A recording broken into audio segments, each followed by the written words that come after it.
Python input and output statements. Python output statement, print function is used to output data to the standard output device. Print statement is used where 0 or more expressions are past separated commas.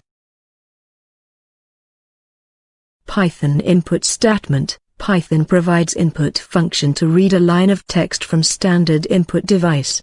Interprets and evaluates the input. If used enters integer input, string is returned. If user enters integer input, it will not be returned integer, because input function only returns string value. You need to use int function to convert string value to integer value.